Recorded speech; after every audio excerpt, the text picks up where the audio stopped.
Well, it's a chilly first day out here. First day getting this boat geared up, getting fishing, getting all the gear out, warmed up and ready to go. And I thought, I promised the other day, I didn't promise, I was hoping the other day to show our friend Jerry, who's in the hospital right now, some sights she may not have ever seen. So to be certain that she gets to see this, here we go. This is Barkley Sound. This is the Broken Island group. These are people from all over the world come here to kayak amongst all these hundreds of little islands. It's West Coast of Vancouver Island. It's a little freezing right now. But there you go. And anybody else out there who's stuck right now in a bit of a battle, they can't get out and see this stuff, here it is for you too, alright?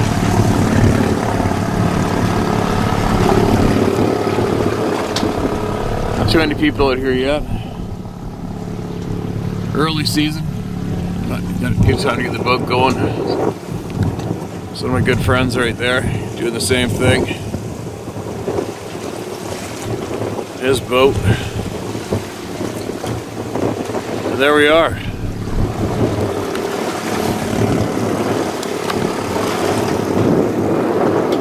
It is cold. But anyway, there you go. Maybe I'll be able to catch a fish for dinner tonight. And sometime today, maybe tomorrow I'm gonna head back and I'm gonna hit the river. See if I can't get that perfect underwater video clip of a steelhead. And then get a whole pile more voices heard. There's a shit pile in line, I'll tell you what. There's probably, you know what, there's probably a shit pile of people in line to try to get a whole pile of truths out now, today. Not just on this topic, many others, right? As all the good people finally are banding together and fighting back against the controlling, filthy, dirty pricks. There you go, I'll be back shortly, unless I fall off the boat.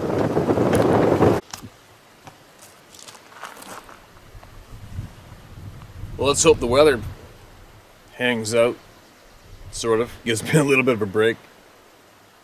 A frustrating day today. Went out in the ocean today. But I don't know, it was probably blowing 20, 25. And then rollers.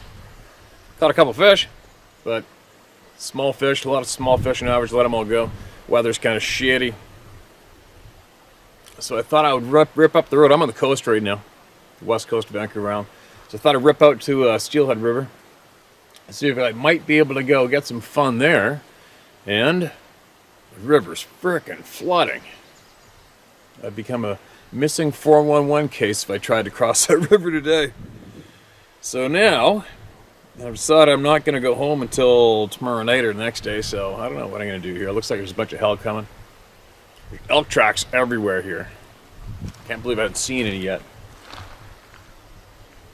But they're here. I filmed a huge frickin' bear today too. Just seen the sow in a cub a minute ago. But it's a good spot to stop and take a minute. It looks like all a wall of water coming. So I don't know. We'll see how I make out here if I get lucky. Jerry and Scott, if you're still hanging out in front of this goofy screen, we're all here with you again today, all right? We're shoulder to shoulder together, all of us. Edgar, you too. I don't know if you're watching us, Edgar, where you are. You seem to come and go and disappear. I hope you're healing up too.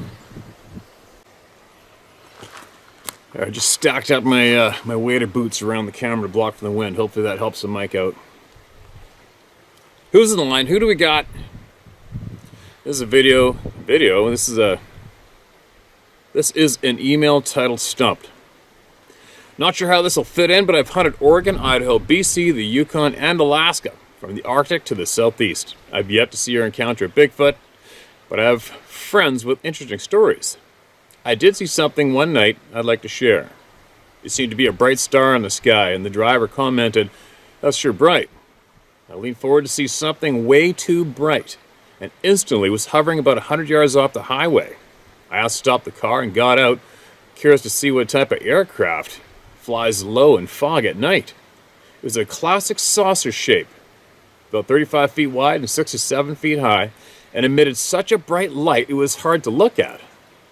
About 5 feet off the ground and silent. After about 3 minutes, 4 cars had stopped to look at it and flew away at that low elevation. I could see as it lit up the fog banks as it passed through them, past the city lights. 7 miles away and a ways beyond. It traveled 8+ miles from a stop in maybe 1 second. The G-forces from that type of acceleration would crush a human body. Rob. Okay, Rob, there you go. That's a different kind of club of no return, but because you've seen that, how many times have you seen that in all your travels and all the different places you've hunted? Never, right? All of a sudden, bam, there it is in your face. That is the absolute equivalent of all of a sudden one day you may be somewhere and bam, here's this great big tall stinky hairy thing staring at you in the forest. It looks like a man. That's how it happens. It happens just like how that happened to you. Exact same thing. You've been what? How long have you been alive? By all those hunts you've described, I'm guessing you're probably 50+. I would guess. All those hunts, all that life you've lived, and you have never seen a flying saucer in front of your face ever once before. Heard about them all your life. Didn't know what to make of it. Bam, you got fed that steak right in your face and you didn't even ask for it. Right? That's the exact same thing that happens to thousands of people. Tens of thousands, hundreds of thousands, possibly, I guess, around the globe. They see these hairy people, right? These hairy, large-ass frickin' people who live in the middle of nowhere. And right next to us. I've seen some goofy things in the sky. I haven't seen anything up that close. I don't crave it. Do I believe it? Of course I do. You'd have to be I won't start insulting, but you're going to be very, very mentally challenged if you cannot listen to the eyewitness testimony of tens of hundreds of thousands of human beings who didn't ask to see this shit, right? Anyways, Rob, thanks for sending that in. Although I'm not looking for people to send in UFO stories. There's far too many of them. It's too common.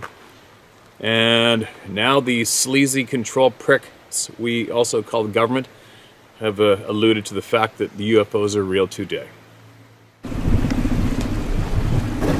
There it is, my first fish. The boat works.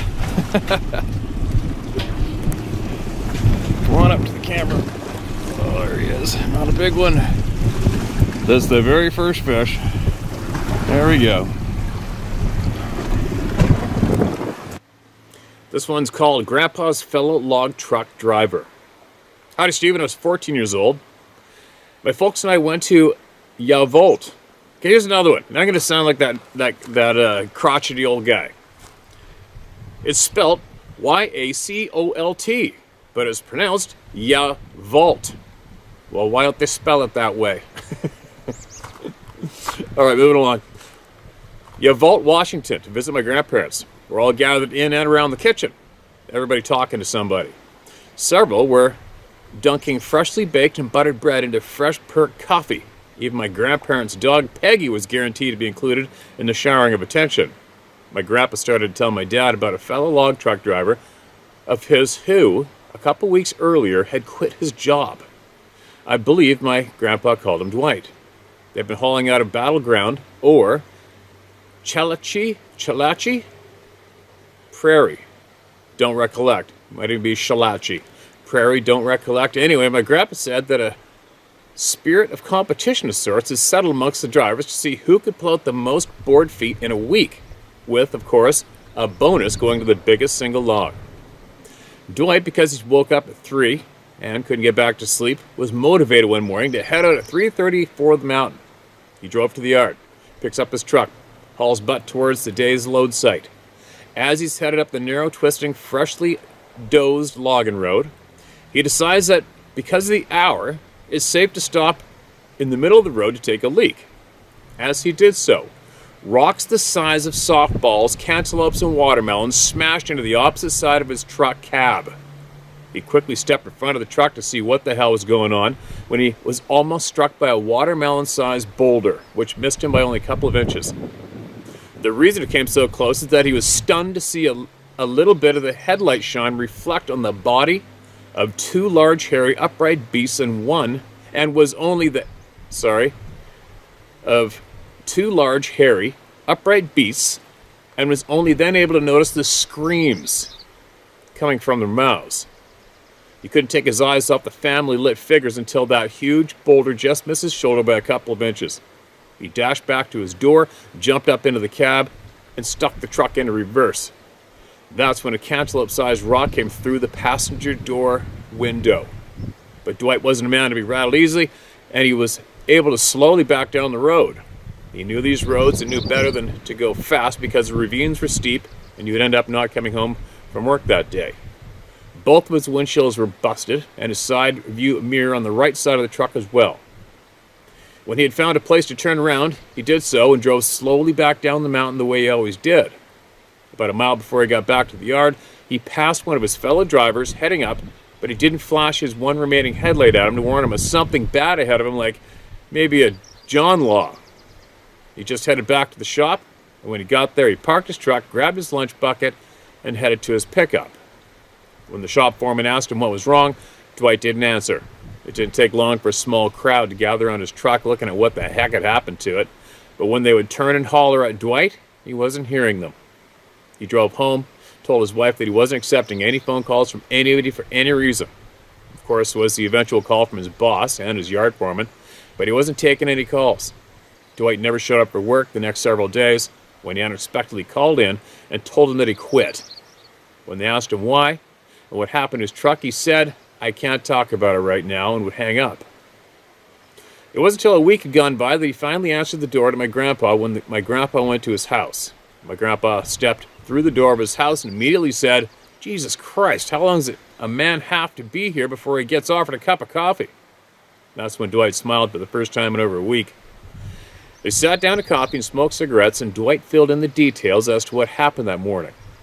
That was known to be a very quiet and level-headed man, and not given to folly or horseplaying with anyone. Never knew to be a liar or a practical joker, and was respected by the men he worked with, as well as many other logging contractors. I'd heard about Sabe, Bigfoot, and whatnot before the day, but that's the day I became convinced of its existence.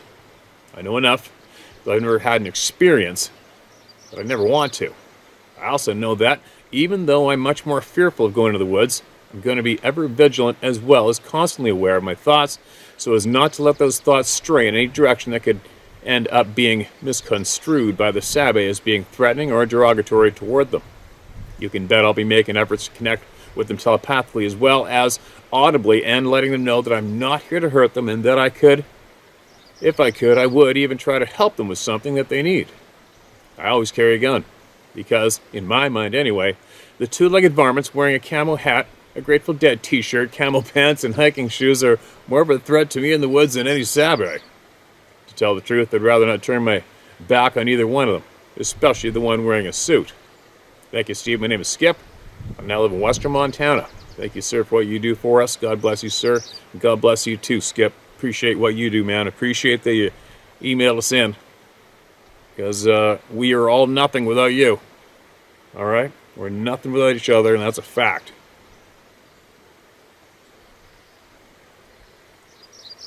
More people inducted into the Club of No Return. Didn't ask for it. Wish they hadn't, without a doubt. So you travel that way. Travel that way. About, I don't know. If I had to guess, probably about, you go 10 kilometers that way. And that's borderline where it gets into what I consider a freaking hotbed from hell. When it comes to people having these experiences just right over here. And everywhere around me. Sporadic, but you really want to get into it, you go that way 10 kilometers. And then for the next 30, 40 kilometers after that, that whole zone. From there to the beach. The Walbrand and Carmana. National parks, right? National parks. You know, my friends tell me of their experiences there directly to me. That was what's kind of made me finally go, huh. Alright, well, maybe everybody raising the alarm about national parks might have something there, right? It just might be a direct link between the two, intentionally, that's what I'm saying. Because just because a national park doesn't mean there isn't any humans in there. Human beings seem to flock to national parks, although they don't normally go deep into them, they're too big. The average person always stays on the man-made trails, right? Which I'm grateful for, because it keeps the majority of those people out of my zones. because I don't use parks. I don't use park trails myself, but anyway, let's get another one shared. It looks like I'm going to get away with the weather here. No rocks are being thrown at me from above in the timbers. That's a good thing. This title is Stranger Than Fiction. Dear Steve, we know due to mitochondrial DNA that we are related to Sabe. However, it may be completely reversed than a lot of viewers are voicing. We, I believe, are the hybrids of Sabe. First Nations people have called them the Elder Tribe. A lot of people feel the need to fit things into the belief system we were told as a child. If you look into the Sumerian texts, the clues are all there. The Bible is based on these texts. Abraham was from Ur, which is one of the Sumerian city-states. Superior beings, powerful but flawed beings, and not the prime creator of the universe, created us as a slave race from these beings already on the planet. We are a dumbed-down, smaller, easily controlled, almost hairless version of the old man of the forest. The Tao Te Ching states, pronounced Tao Te Jing. There we go again. Why don't they spell it the way it says? It sounds. Kidding. Pronounced Tao Te Jing, and I am paraphrasing. When an superior man hears the way, he immediately implements it in his life. When a normal man hears the way, he considers it. When an inferior man hears the way, he laughs out loud. It could not be the way, i.e. the truth, i.e. the Tao, without the laughter. This may be a puzzle for some, if you're willing to research honestly. You guy. Okay, man. Appreciate it. I like the way that sounded in the last sentence. Let me read that again for anybody who didn't pick up on that one. When a superior man hears the way, he immediately implements it into his life. When a normal man hears the way, he considers it. When an inferior man hears the way, he laughs out loud. Hit that nail on the head. Right? The laughing ones, I feel bad for the people to laugh. When your reaction is to laugh at new knowledge, you're in a real, sad, lonely place, in a place of no escape. Maybe. Unless you can really pull it together and get out of there. Alright. This one's titled A Funny Story. This is my Uncle AC's story. Now, he was small in stature, but a mountain of a man. Decorated Vietnam vet. I'm gonna sneeze.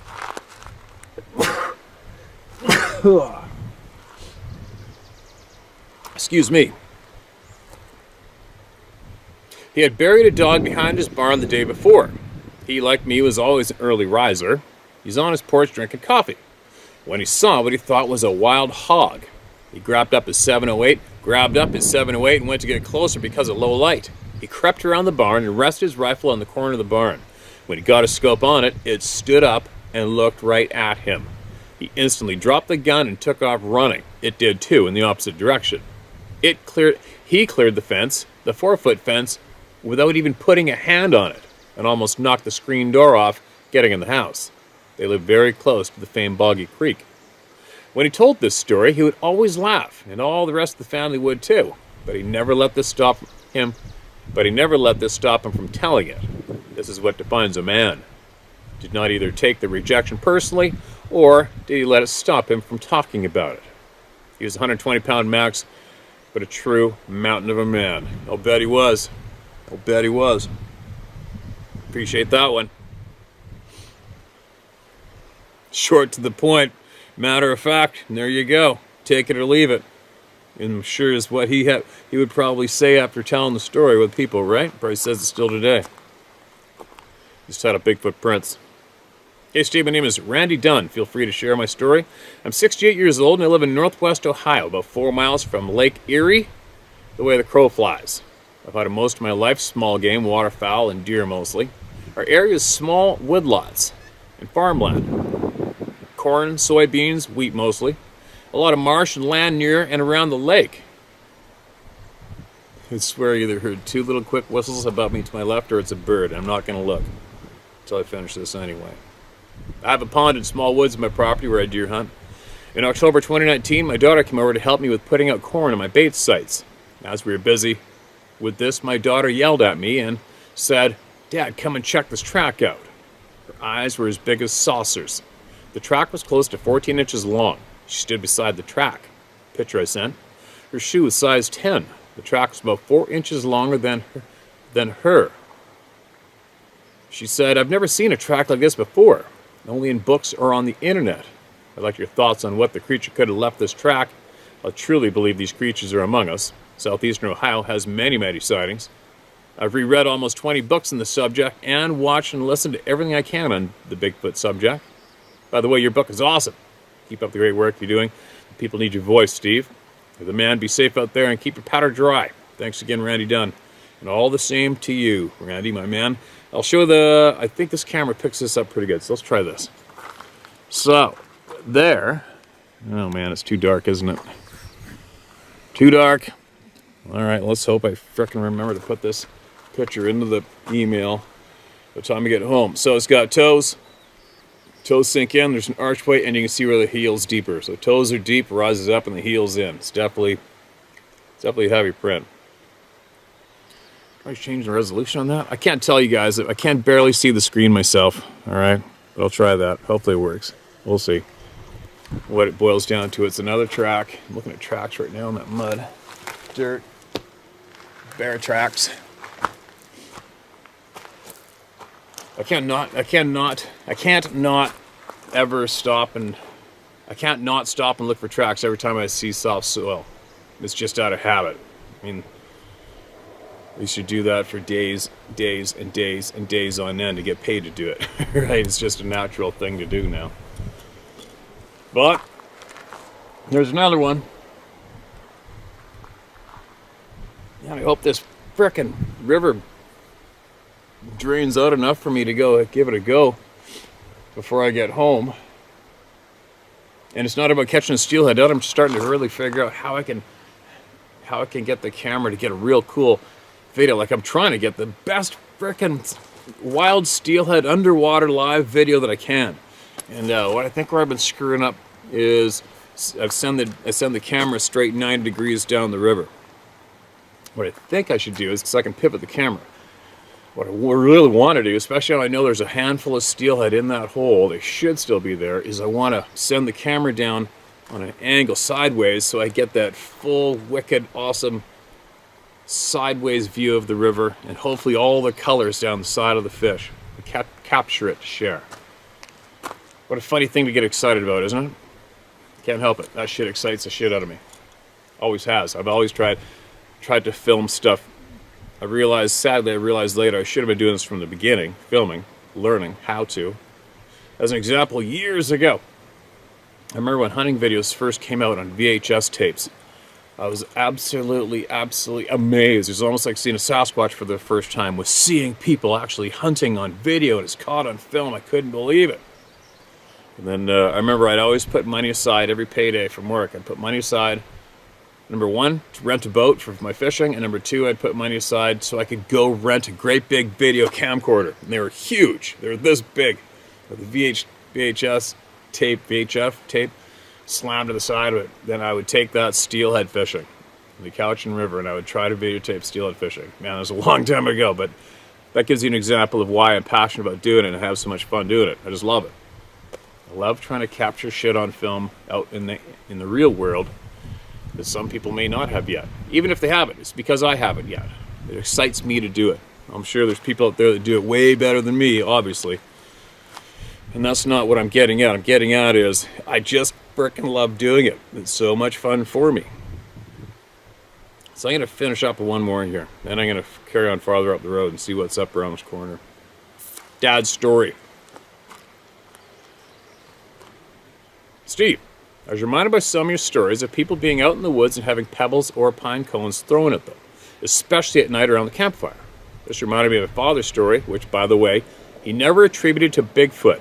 The story was actually told to me by my father's good friends.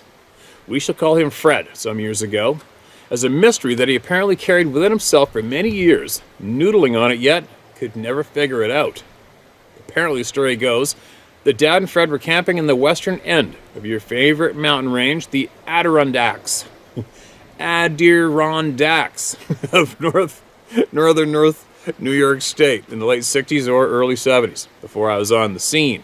The area in question has so many Sasquatch sightings and is in the vicinity of where I also had a sighting of a strange being swimming in the lake many years later. Recall 7 Adirondack Bigfoot sightings from about 2020 that I sent in and that you read on your channel. They were there fishing for bass and perch. The lake is located in the wilderness area east of Watertown,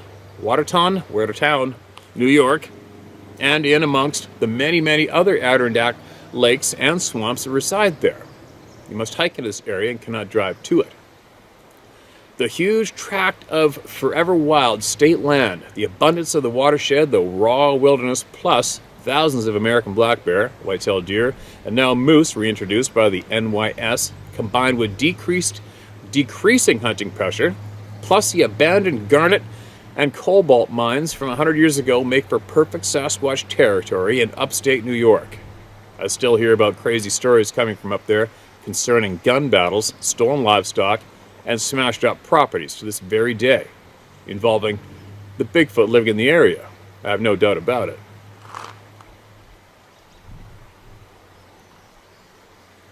And I think the numbers are increasing.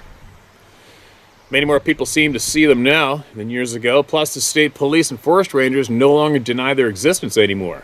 Progress? The Ape Canyon of the East. Anyway, when nighttime came around, they had pulled the old aluminum John boat they had wrestled into the lake years before up onto the small clearing where they're going to sleep and wedged it against a tree as a rudimentary shelter. This is before the days of lightweight nylon tents. And that being plus my father's exceeding cheapness means they used the boat as a lean-to with some plastic draped over the side in case it rained. Never mind the mosquitoes and bugs all night long. After the first time experiencing these accommodations in my teens, I promptly went out and bought a Eureka Timberline 2 with my lawn mowing money, which I slept in henceforth. Fred told me that around 2 a.m. they heard teenagers talking nearby, but they could not make out what they were saying. It didn't seem like English, he reckoned. But a short time later, small pebbles began to ping off the side of the aluminum boat until they sat up, shined their weak flashlight in the direction where the voices came from. There was nobody there. This went on for about 30 minutes, until they became too sleepy to stay awake and drifted off to sleep. The next morning, they ventured the 30 feet or so into the nearby wood line, which is below grade, a perfect ambush area from where they had slept, to look for any evidence of the nighttime antagonists, but found nothing in the thick pine duff, not even any pebbles. Since most of the rock in the area is glacial carved granite, left over from when the Ice Age receded from North America, the pebbles must have been carried in by the pebble pingers, as there was nothing but huge boulders otherwise. Good thing for Dad that the pebble pests were not in a bad mood. Neither one of the two men ever came to the conclusion that it was anything other than some weird farm kids having some fun at their expense. They are both still very skeptical about the existence of Bigfoot, and I've never broached the idea that it might have been the forest people who were playing the tricks on them all those years ago. But I suspect it was. Yeah, if I had to put some money down, I'd bet it was for sure. Right? The shit's always going down. Man, there's elk tracks everywhere. Everywhere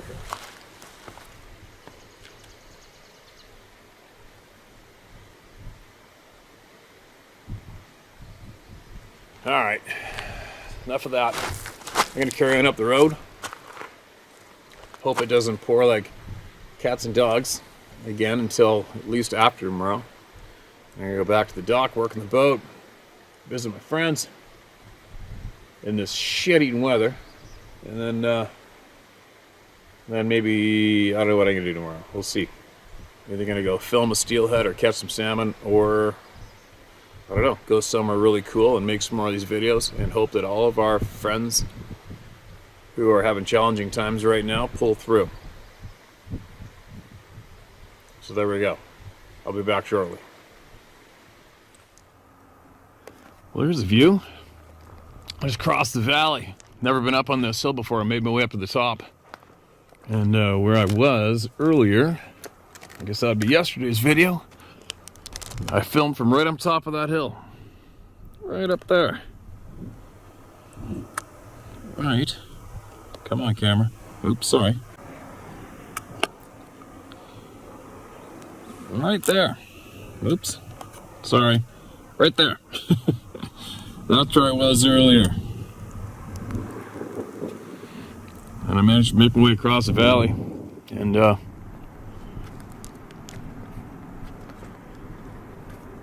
never been up here before, but check it out. You actually see the ocean out there.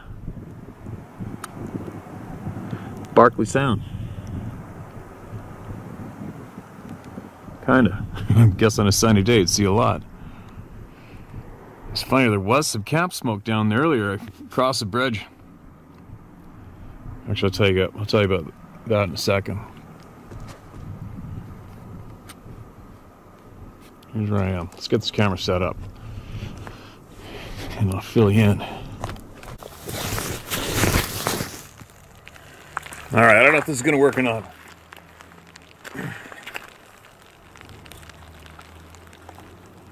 I've got my my fishing jacket wrapped around the camera to block it from the rain. Anyway, it's kind of funny. I went all the way up the valley, went to where those huge falls are that I've been fishing out a few times. And I was looking at all the elk track and everything, and it's coming back. I saw some campfire smoke coming up from the logging road bridge. Goes across the river, and I look down, there's a couple guys down there kind of looking up, because this is in the middle of, kind of somewhat in the middle of nowhere, right? And I'm looking down at them off the bridge. And one guy had camo from head to toe, and I saw a pack frame. I'm like, okay, they're bear hunting for sure. And I just saw there was a bunch of bear sign up the head of the road, so I spun around and went down there. So you guys after a bear? And it's kind of funny, whenever you approach somebody in the middle of nowhere, they're kind of looking at you like... Especially a dork like me comes bouncing out of my truck. Hey, what's up? You guys after bears? You know, and they're like, yep. Oh. And I started bullshitting with them, told them where there's one up there anyway. Had a little talk with them. But it's kind of funny how people... I can read people like a book, and you can tell when somebody's uneasy. You know, these poor guys were uneasy almost the whole time I was down there talking to them. They finally eased up and realized I was legitimately a semi-normal person who wasn't out to attack them for bear hunting, or I wasn't an axe murderer or whatever. Well, I might be an axe murderer. You never know. There's still time. But anyway, that's my exciting moment from the day so far. And it's drizzling right now. I don't know if I can do this outside or not. I'm going to try. So I like it outside no matter what. But the drizzle might cover the phone screen, and the drizzle might cover the glasses. There's big, huge, oversized off-road gravel trucks working in the valley below if you hear any weird noise. Let's see if I can squeeze this one out real quick. Lifetime of Alabama, Sabe, and others. Well, let's do want to start by saying thank you for everything you're doing. It means more than you'll ever know. This is a long one. If you don't share, I completely understand. We're in. Go for it. But if you do, please don't share my name. Uh-oh. Did you share my name? Your name? Nope. All right. I'm a keep to myself outdoorsman and family man, and I live right in the center of Alabama. I've had several weird encounters with these Sabe people over my lifetime. These encounters with Sabe happened in the gap of the mountain on the edge of the Coosa River and in the Union Grove area of Chilton County, Alabama. The first two encounters happened in the same year, about 2 weeks apart in 2006. First was a tree knocking at around 11 a.m. while I was standing with my dad on the edge of a logging road walking back to the truck. Second was around 9 a.m. while my dad and I were skinning rabbits by a creek. Something threw rocks in the creek right beside us. At first we thought it was a hunting buddy playing tricks until I saw a rock fly out from behind a group of downed trees about 75 yards away, and the rock was as big as a 1-gallon milk jug. I didn't realize these were encounters until I started listening to other people's stories. The next encounter happened in 2008. I just got my driver's license and hunting license, so I was able to hunt alone. I was on my way to a tree stand about an hour before sunlight when something screamed at me. And I could tell it was clearly pissed. Steve has scared the shit out of me. So I turned around and started quickly walking back to my truck. It followed me 700-something yards all the way till I made it to my truck. See, that shit sucks. That's not nice at all. Something kept on telling me, move faster, get out. I've never been that terrified in my entire life. In 2009, Steve, I had my first and only sighting and put my puzzle pieces together. It was in the high 20s this day, and I went and set up on the edge of a 2-year-old clear cut to see if I could catch a buck chasing does. At around 8:15 a.m., I saw 2 does come running into the clear cut out of the timber at about 175 yards. I got my gun ready, anticipating a buck chasing them. About 15 minutes later, I saw this weird-looking animal come out, kind of on all fours, but it was walking really weird. I sat up in my seat to get a better view, and this thing stood up and looked right into my eyes. I was in between shock and what I felt like a mental breakdown. This Sabe had grayish-brown skin and dirty blondish brown hair. It was skinny and is about 5'7" to 6 foot in height. I'm assuming is a juvenile. They're definitely not primates. It looked so human. We stared at each other for around 30 seconds and it took off running faster than anything I've ever seen. I didn't wait around after it disappeared into the other woodline to make a fast retreat. Over the past few years, I've heard crazy screams/yells and wood knocks behind the house. Luckily, that's it. I do not wish to have any more face-to-face encounters. Steve, I gave up on hunting for a while, but I'm back at it. Good news. Good to hear. I just don't bow hunt anymore, and I have a hard time going to and from in the dark. It's been firearm hunting only. Thank you again for all you're doing for us. I, too, am a no-nonsense guy and get hostile towards people downing other people. So therefore, it's easier to type this out than talk about it. Good luck hunting and fishing. Stay safe, brother. Thanks. You too, man. You stay safe, too. And good luck hunting and fishing for you, too. And, Alabama. Hold on, I'm just trying to find another one here real quick. You know, I was with a buddy of mine in Alabama near Greene County. We were talking to a man he hired to come and trap on his hunting property. He's trapping raccoons and beaver. They're all over the place. And the guy had been following my trapping videos online and knew who I was. And then he went straight to telling me about, or maybe I asked him. No, he went to telling me. He told me about massive dumps, meaning poop, that he found, and 17-inch footprints on a farm field that he found as well. And I don't know, I think that was northern Alabama he found that. But you know as well as I do, man, there's shit piles of sightings in Alabama. Just is. Welcome to the club of no return, right? Somebody else is going to be nodding up and down what you saw, and somebody else has probably seen that same thing that you saw too. You wait, they're probably going to write in or comment about it in the section below. This title's short but sweet. Hello, Stevie. My husband found your channel last year. We appreciate you using your site for a platform to bring people together to share their stories where most people would laugh at you. I sent you a story about aliens I've seen, but this one is not about that. We were in Sedona, Arizona, my favorite place in the world. So beautiful. May 3rd, 2022. The second day in our trip, my husband woke up, his back hurting. It was around 3:30 a.m. I got up to see if there's anything I can do.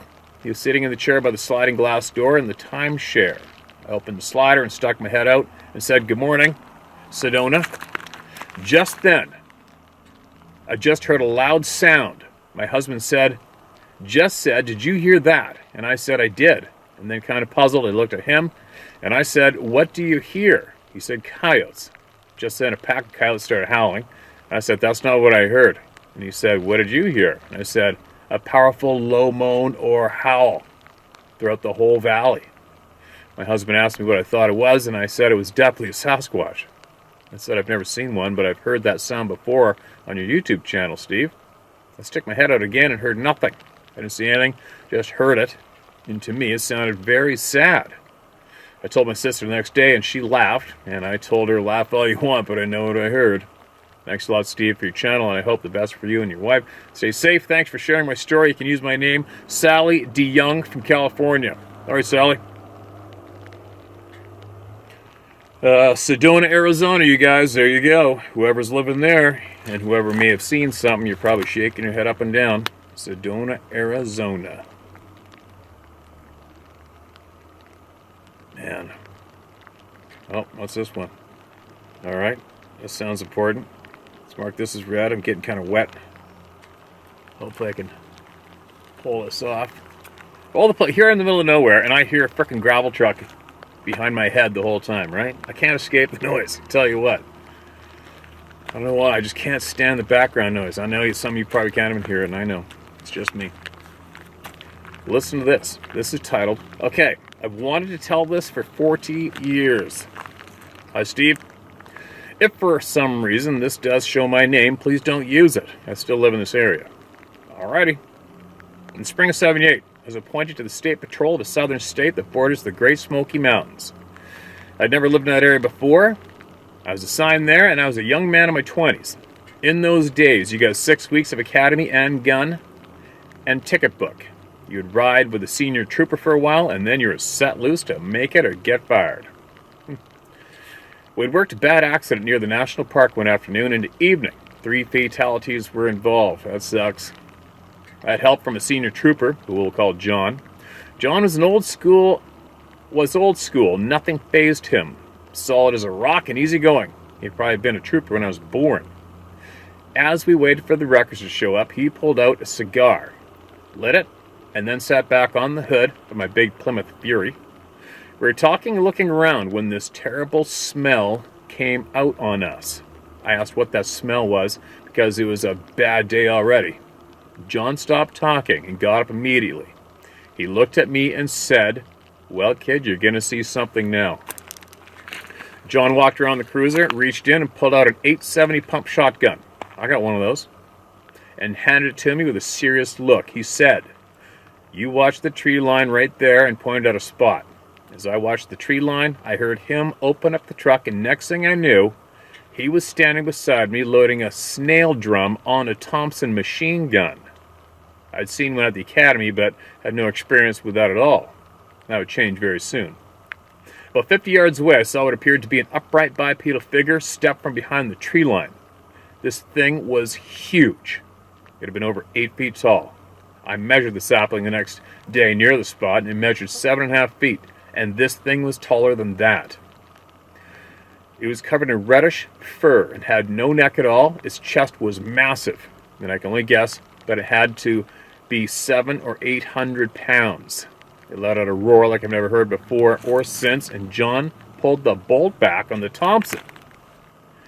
In an even voice, he said, "If that thing charges us, I'm emptying this out on him, and you do the same."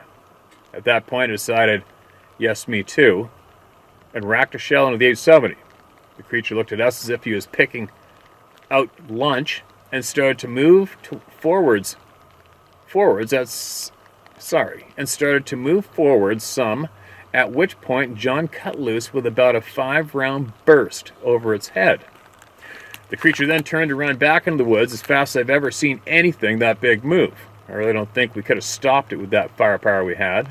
We had no comms other than the cruiser radio, and not another trooper was within 40 miles of us. I was stunned. I'd hunted some as a boy, but Jesus, this was off the wall. I took up cigar smoking that night, and yes, some drinks were involved too. John talked to a senior sergeant that worked for. I was out of the conversation. I was then told to take a few days off with pay. I didn't know how to deal with this, and was on my own in those days. He never said anything people would think you were nuts, and I was a rookie to boot, so I just kept it in. I would never tell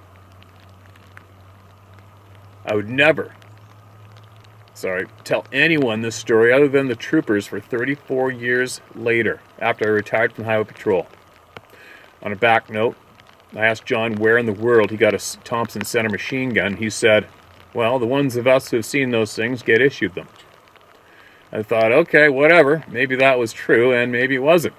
About a month after the encounter, we were at a backyard barbecue the district captain had suddenly thrown out of the blue. There's no punctuation. A little bit missing, I mean. I showed up to eat, but he was working that day, so I was uniformed and in my Plymouth Cruiser. After I ate, I was called inside where the major and 2 other district captains were playing cards. John, my senior trooper, my sergeant, and lieutenant were also present in that room. I thought, oh shit, this ain't good. Our captain walked over and sat a large black case on the floor in front of me. The case had a large red cross on it like it was a med kit, but it wasn't. The captain looked at me and asked, "Well, Trooper, you saw it, didn't you?" To which I said, "Yes, sir, I saw it." He smiled and said, "Yeah, we all did too, and we all got one of these." The major got up and said he saw his back in the early 50s. I was then given instructions to never use it unless I was involved in another encounter with the creature. And at that point, they said, "Kill it if you have to, but come home, that's all that matters, and we'll deal with it." I carried that case in my trunk for 34 years and never had cause to use it, but I did feel better having it. When I retired, you have to turn in your cruiser, a friggin' Ford Explorer, in at the main headquarters downstate and sign papers and such. When it came time to turn in the black case, the major in charge, I got rain all over the screen, all right? Sorry. When it came time to turn in the black case, the major in charge of the vehicle entered, reached in the back of my Ford Explorer, picked up the case, and handed it to me. He looked at me and smiled and then said, "Hey, you might need this med kit sometime." As I left, I noticed new cruisers been prepped for duty in the eastern part of the state, and none had a spot for the case. Whereas every time I received a new car or truck, a spot was designed just for that case. Well, that's it. Yes, they exist, and people higher up know, but you and they don't say a word. You just join the club of the believers because you saw it, and you live with that as best as you can. Thanks for what you do, sir. Thanks for what you do, and thanks for what you did. More importantly, thank you for coming forward, even though it's 40 years later. I hope it helped you somewhat, getting that off your chest to such a massive chunk of people. 40 years. I wonder if you ever had any kind of PTSD from that incident alone, I wonder, possibly. I think a lot of people have. But I know all you first responders, the PTSD thing is sadly very common. A bunch of my friends are first responders. And yet they still don't inform the public, right? They still don't inform the public. Even the unfortunate police officers that see these things, the military guys that see them, and all the above have been dedicating their lives to protecting the people. But unfortunately, we're not allowed to tell the people the truth at the same time. It's kind of weird, isn't it? Kind of wrong. But anyway, I'm still feeling a little snoopy. Snoopy meaning snooping around. This is what I like to do. I like to just go snoop around, go up these old logging roads that have never been used for a long time, and snoop. And hike, whatever. Learn it, see it, learn it, snoop. And film shit if you see it. So, it's too wet to be out here doing this right now, so I better get moving. Hopefully that river comes down some more. I don't want to come all the way out here and not be able to take a stab at getting some wicked video clips of some fish. Maybe fight one, who knows, whatever. But we'll see what happens, what this weather does. I might pull over and share some more here again before I go in.